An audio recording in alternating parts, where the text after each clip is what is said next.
Swadika, and thank you so much for joining us for the evening edition of NBT World Brief right here on NBT and NBT World. I'm Cholapansan Rula.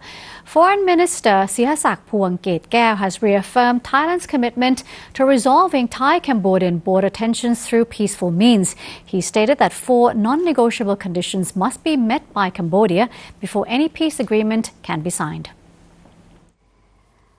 The unrest sparked by border disputes remains unresolved as Cambodia continues to reject bilateral talks and shows reluctance to engage under Thailand's terms. Minister Sihasak acknowledged the complexity of the unrest along the Thai-Cambodian border, noting it involves diplomatic, military and local community interests.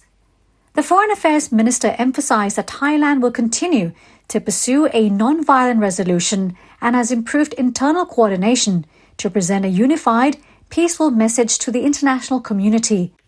This is in response to what he described as Cambodia's lack of sincerity and attempts to divert the issue to international forums. Regarding the United States' role as a potential mediator, Minister Sihasak viewed it as secondary to direct negotiations between Thailand and Cambodia.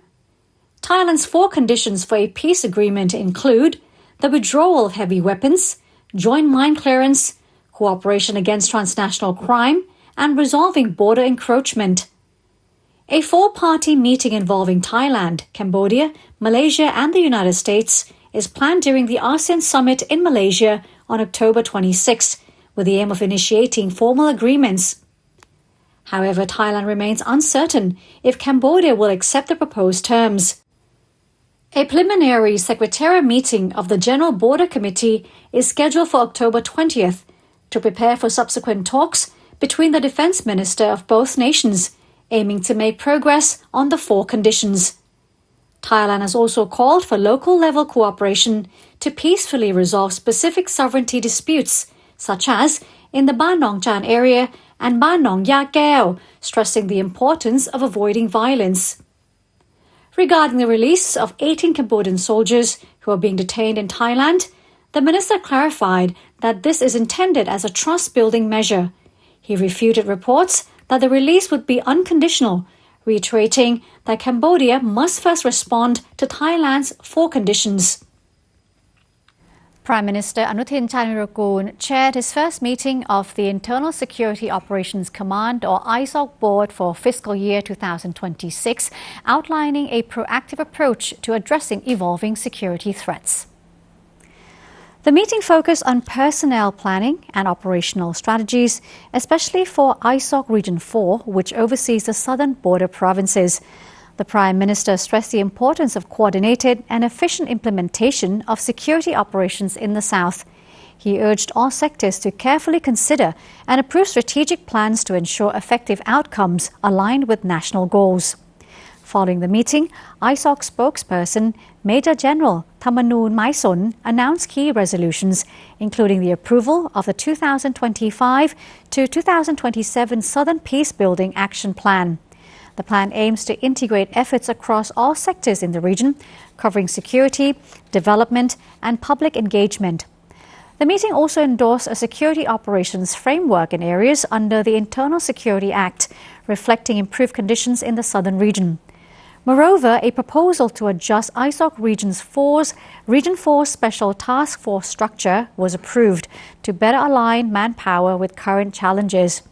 The Prime Minister issued directives to enhance surveillance and threat assessment through proactive intelligence gathering.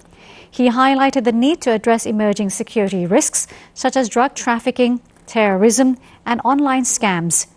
Emphasis was placed on improving public understanding and fostering unity among government agencies operating in sensitive areas.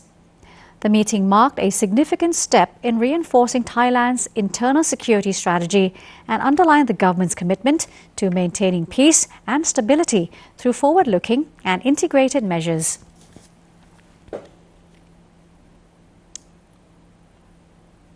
Thailand's gaming industry has reached a new milestone following the success of the first international game trade exhibition held in the country. The event Gamescom Asia and Thailand Game Show 2025 brought together global and local players at the Queen Sirikit National Convention Centre, generating over 1.2 billion baht in trade value. Led by Minister of Commerce Supaji Suthampan, the event marked a significant collaboration between Germany's Gamescom Asia and Thailand Game Show. It became the largest gaming event in Southeast Asia, attracting over 200,000 visitors and spotlighting the country's growing role in the global digital content industry.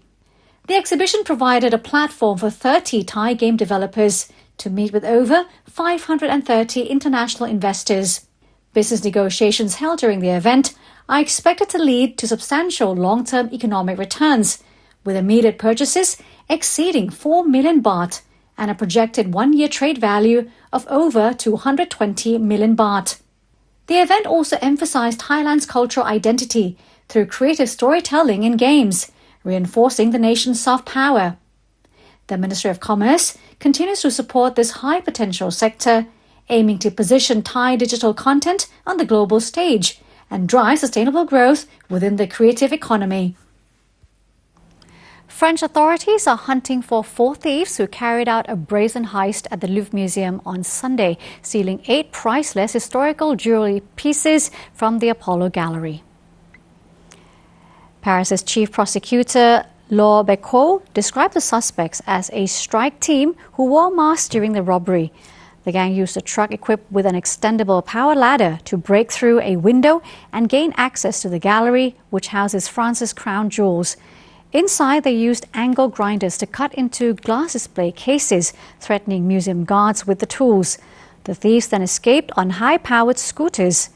The prosecutor stated that while the museum's alarms were functioning, questions remain about whether guards heard them or if the alarm sounded in the specific gallery being targeted. Investigators believe the heist was likely carried out under orders from a criminal organization, either for a specific buyer or for money laundering purposes. Around 60 investigators are working on the high-profile case, and a yellow vest used by one of the culprits has already been recovered. Despite the scale of the theft, the prosecutor expressed confidence that the stolen items would be recovered in the coming days.